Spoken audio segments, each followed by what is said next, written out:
Yo, how we doing on this fine Wednesday afternoon in New York City? Evan and Tiki with you for the next 4.5 hours. We got a lot to talk about. We will update our MLB free agency bingo cards.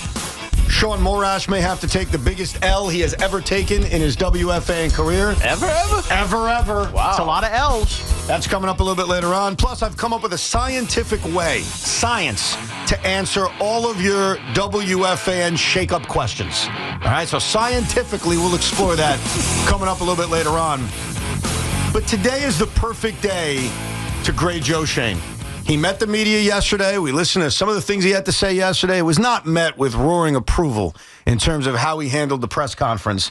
But we now have a 4-year sample size of Joe Schoen as the president or general manager, whatever his stupid title is, of the New York Football Giants. Mm-hmm. And as we sit here trying to debate or understand if he should come back or not come back, I think we need to look under the hood. So I started writing down all of his acquisitions. I was going through the drafts. I was going through free agency, and let's do it. Let's figure out if Joe Schoen truly sucks as much as we all think he sucks. Are you ready to play the game? Yes, let's play this game. Declining the 5th-year option on Daniel Jones going into the 2022 season. I think that was the right move to make. Yeah, that was a check. Check How are we grading these? We're grading these by A's. We're grading these by 190%.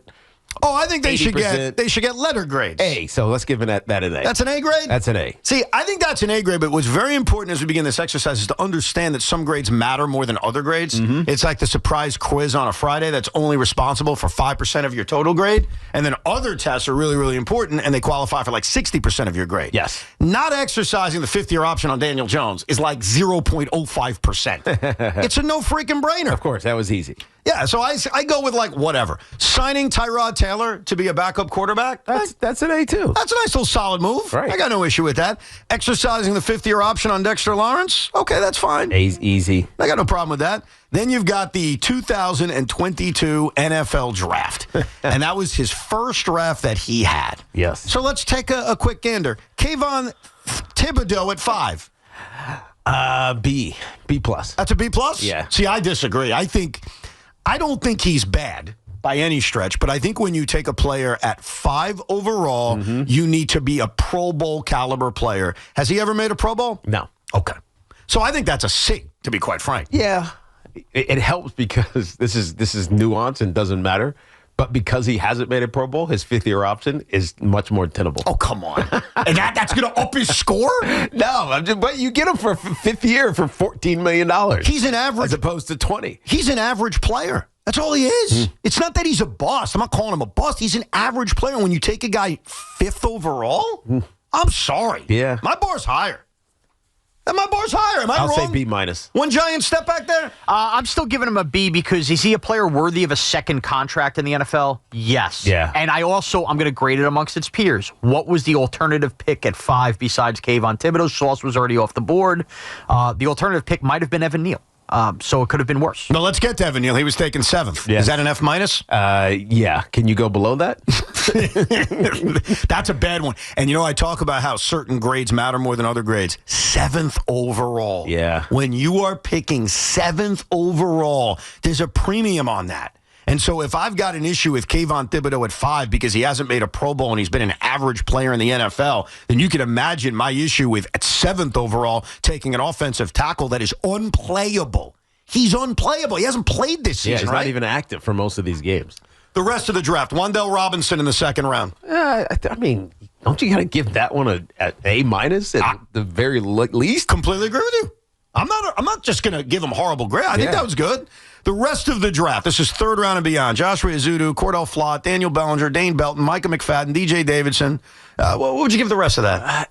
I'd give it probably a C. A C. So overall, what's that draft? Maybe a C plus. What's that? I give C plus from 3rd and down because Cordell Flott actually has been pretty good. Yeah. Even though we're frustrated by him. Daniel Bellinger, he's a useful athlete as a fullback and as a tight end. He's not going to put up huge numbers. I'd give it a C. Overall, that draft is a C at best, bro. Yeah. I'm sorry. You got a B minus, an F, an A minus, and a C plus. Yeah, that's an overall. That's a Sean Morash grade. It's very average. We're going to get to this, but a little spoiler as time goes on, the 2022 draft might end up being his best because of all this. I mean, that's a problem. Listen to the 2023 draft. Let's grade this one real quick. Deontay Banks at 24. F. That's an F? And they traded up one spot. Remember that. John Michael Schmitz in the second round.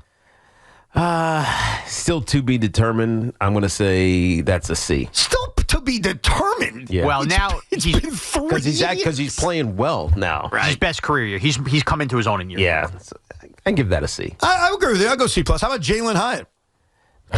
F. How about the rest of that draft? Eric Gray, Trey Hawkins, Jordan Riley. What do you think about that? F. F. That would have gotten an F if you were GMing a CFL team. Now, the 2024 NFL draft, Malik Neighbors at 6. We throw this. Overall, that's a failing grade. Oh, that last draft we just went through? That's an F. Yeah. So far through the drafts, we have a C and we have an F. So you have a C and an F. All right, C and an 24. F. Malik Neighbors at 6 overall. That's a win. That's a win, even though that's an A plus. We'll see how he responds to the big injury this year. Tyler Nubin in the second round. I'm going to give him B. Isn't that the guy you announced? Didn't you announce Tyler Nubin? Him and Drew Phillips. Drew Phillips in the third round? Because they had such good... Man, they're hard because they had great rookie seasons and then sophomore sumps.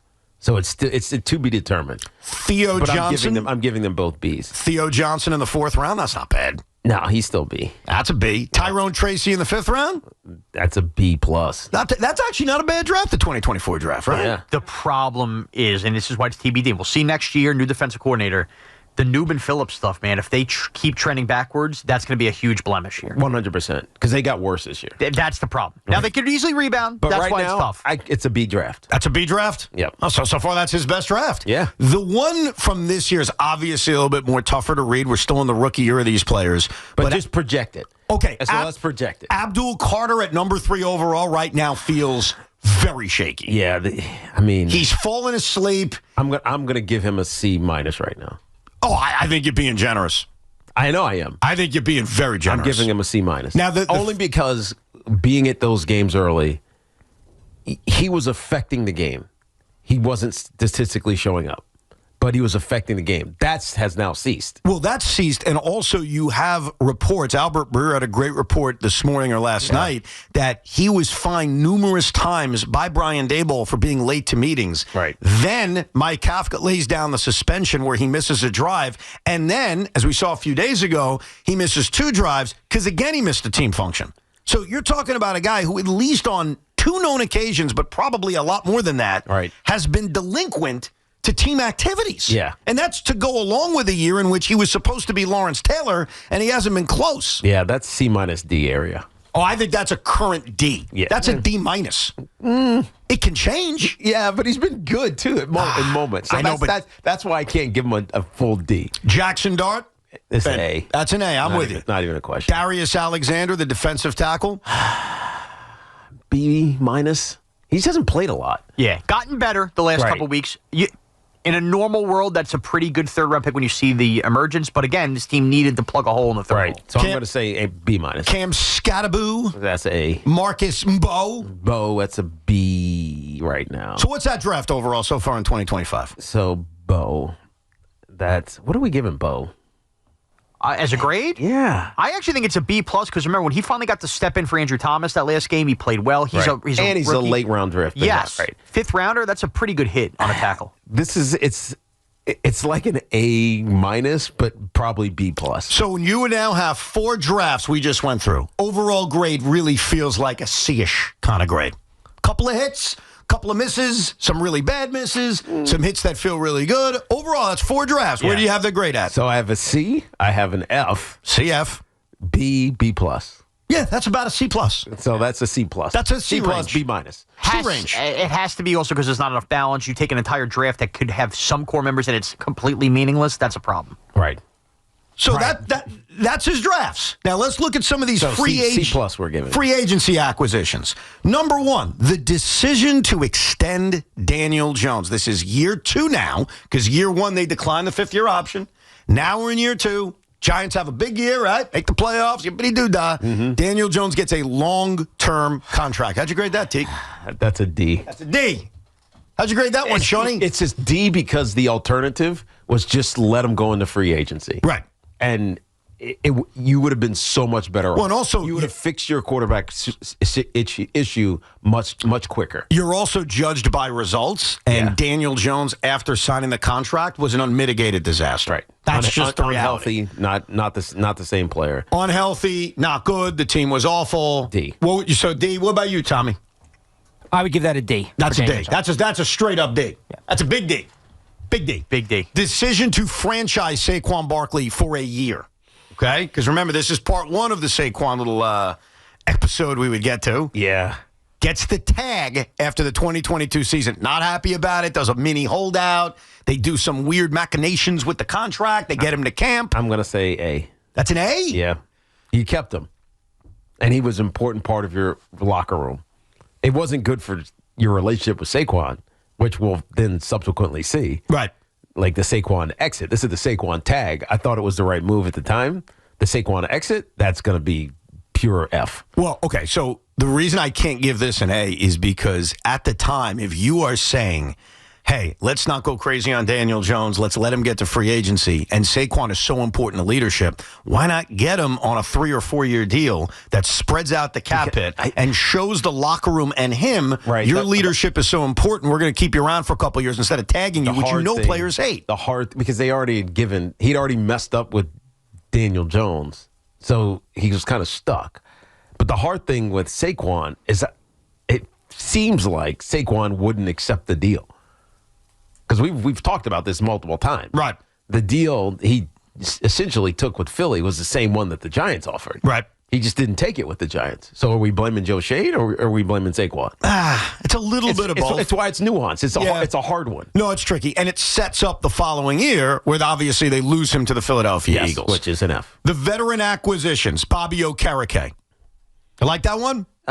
In real time, but it hasn't aged well. Darren Waller. Do we like that one? F. That's an F. Raheem Nunez-Roches. It's a fine. That's like a B minus. That's all right. It's a C plus B minus. I agree with you on that. Brian Burns. Ooh. Yo, hold on. A plus. You're going out of order. You're the wrong year with Burns. Go ahead. Burns is the year after. The last free agency here is Paris Campbell as a wide receiver. That's right. I left Paris Campbell out. It was so bad.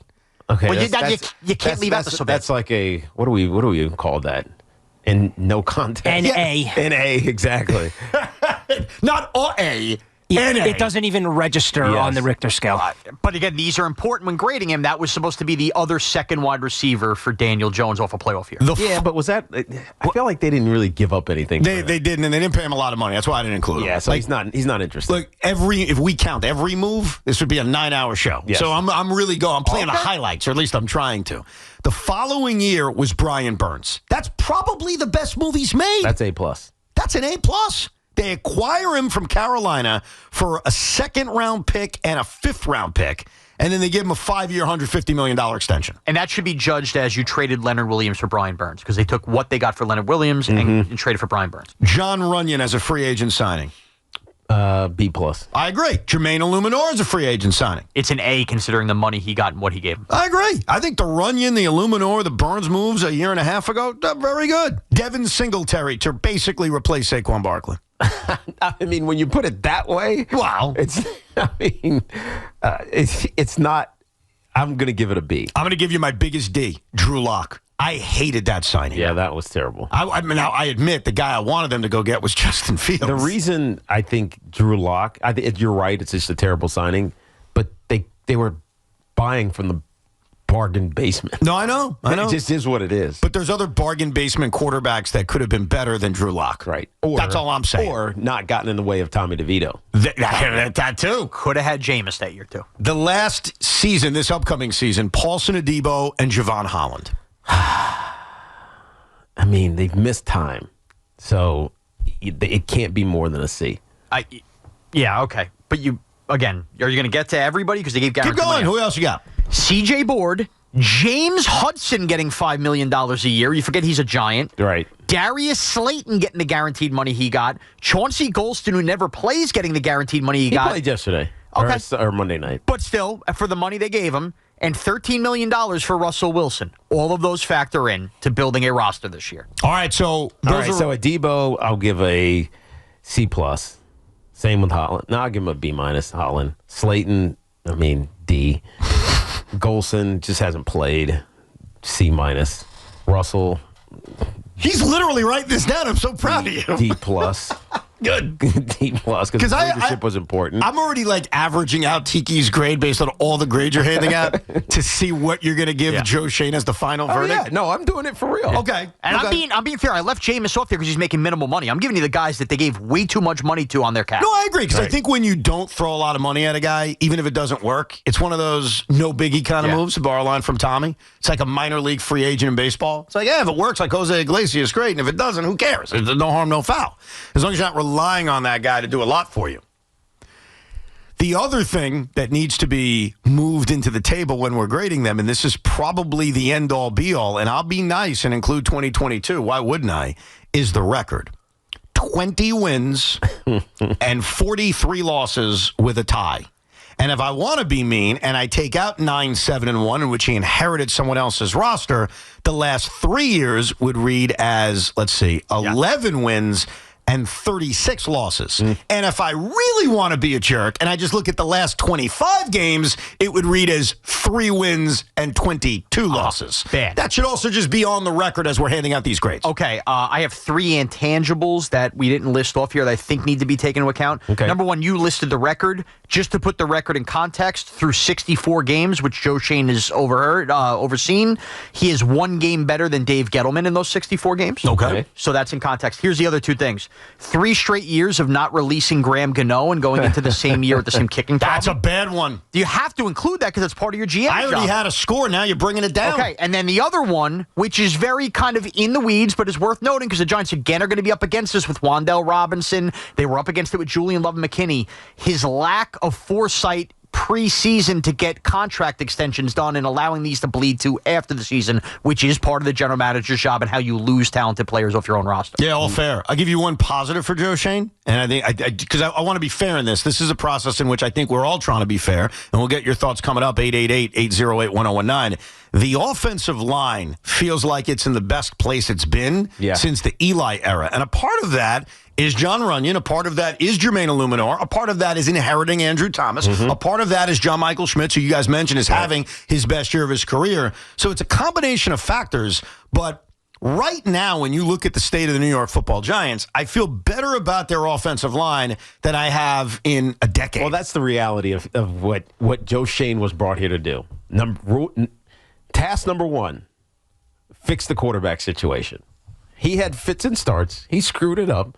He did right by not giving Daniel Jones the 5th-year option. Great call.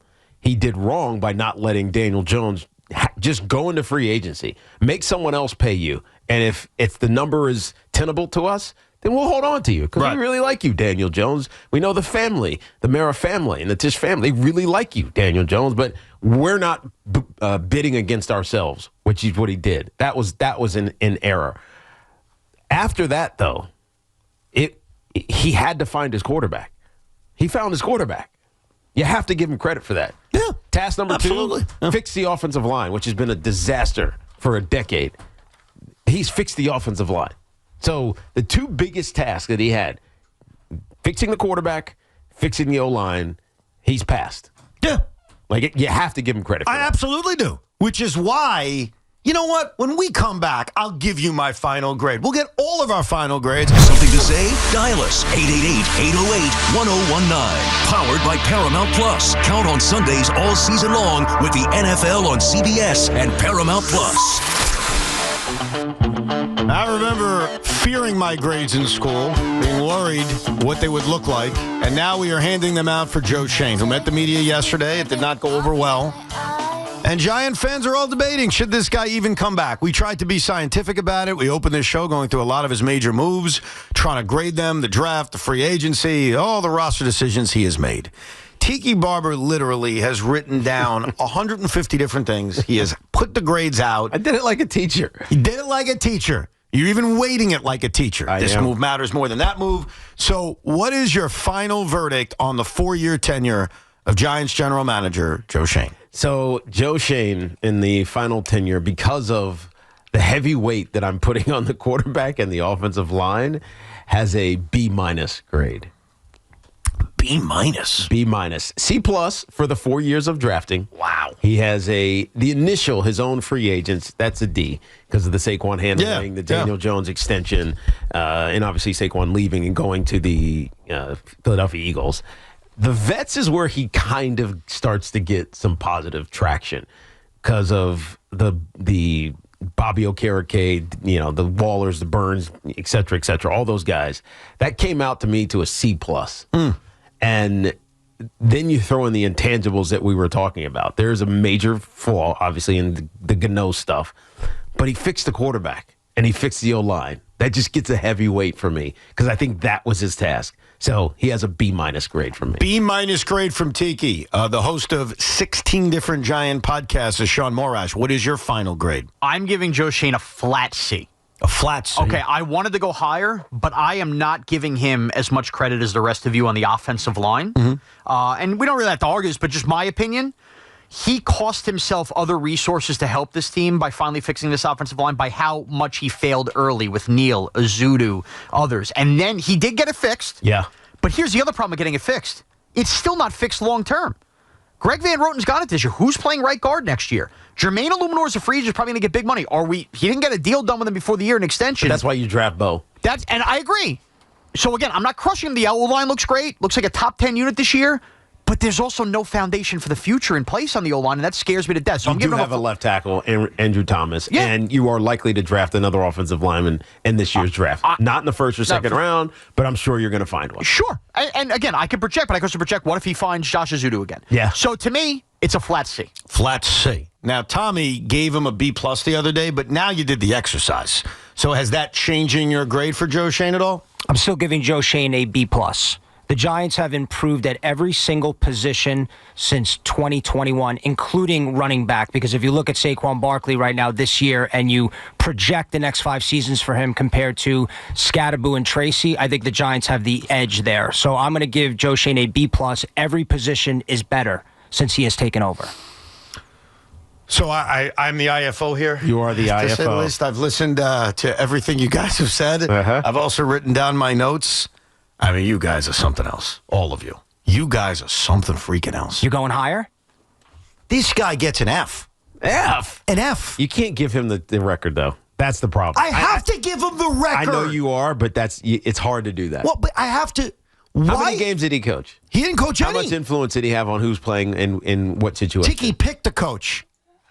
He may not have picked to get rid of him. That clearly came from ownership. So you know what? I won't put Kafka as the head coach over the last few weeks on him, but he picked the head coach. And here's the other thing that really brings my grade down. From a cap space perspective next year, they don't have a lot of it. Now, I'm sure they'll create cap space. It's fungible, like you said. Yeah. But unlike teams at the top of that grid who are already in a great spot to spend, the Giants aren't. They've also spent more money on their defense than every team in the NFL but one. Next year, allotted money is number one. And so I hear you on the offensive line. I hear you. You're right. I hear you on the quarterback. I'm with you. But some of these top picks, specifically Kayvon Thibodeau, Evan Neal, and Abdul Carter, none of them are Pro Bowl impact players. And when you are taken in the top 10, I'm sorry. It's the same reason Beningo and I would kill Leonard Williams. We knew he was good. Yeah. We said he wasn't good enough. Yeah, but the draft is just one part. Okay, I just hit on all of them. I know. Your thing is you're weighting the wins and losses heavier than I am. I mean, isn't that why we're here? It's a wins and losses business. All right, I'm going to take a specific example, one that you've heard me rail specifically about. Go. And it's the one part of this season that pisses me off more than anything that the Giants have done, maybe in the last, 8 years. You're winning on the road against the Denver Broncos. It's 3rd and 5. Does Joe Schoen say, hey, Dave, man, make sure that Jackson Dart is the hero of this game? No. He had nothing to do with the biggest flop of this Giant season. That was Dave's. That was Mike Kafka. That was creating a losing moment, losing stupid football, snatching defeat from the inevitable. Well, it's not inevitable because it didn't happen, but the right in front of you jaws of victory. That had nothing to do with Joe Schoen. So how can you put I that have an answer. and all I'll of tell you why. and all of the other Yes. game management issues on Joe Schoen's plate? Because at the end of the day, the buck stops at the top. At the end of the day, you are the decider. You may not have done those specific things, but that's your head coach. You've been hands-on before. We heard reports 2 years ago he was on the headset to make sure he wasn't screaming too much at Mike Kafka. That's a true story. So even though he didn't specifically do it, look, I love to use the president's analogy, and no one should get sensitive. I guess I'll use a Republican and a Democrat to make everybody feel better about themselves. If someone working in the Obama or Trump administration does something wrong, but it wasn't Obama or Trump, it's still on the president. Yeah, but they get fired. Yeah, in 4 years after the election's over. I don't know. Oh, you mean, yes. Our so you can Secretary remove. of Defense might be. No, you're right. You can remove that person, but ultimately, the buck stops at the top. Right. And so I get it, like a lot of the specific things. Look, a lot of this comes down to scouting, too. And I want to show you my consistency. One of the knocks on Joe Schoen is he didn't pick the quarterback. He didn't pick Jackson Dart. No, he did. Right. Even if it was pushed by a scout or a head coach, he's the one who firmly said, we're trading up and we're drafting Jackson Dart. Because, again, the buck stops at the top, good or bad. Oh, also, the head coach isn't making the trade Right. to move up to 23 or 25. 25, yeah. Yeah. So just so we know, before we get to your calls, our final grades here on Evan and Tiki for Joe Schoen's 4-year tenure. Tiki is giving him a B-. Shaun is giving him a flat C. Tommy is giving him a B+. And I am giving him, you know what? I'm not going to give him an F. That's too harsh. I'm going to give him a D-. Okay? A little tiny D. I don't think you could fail him when you have to project wins and losses. It becomes a lot easier if you found the quarterback and he helped do that. What was that? I don't think you could give him a flat F. You have to give him higher than that because of Jackson. I know, I just did. I gave him I know. a tiny That's what D-. I'm saying. I think that's a good job by you. All right, let's get to your calls. 888-808-1019.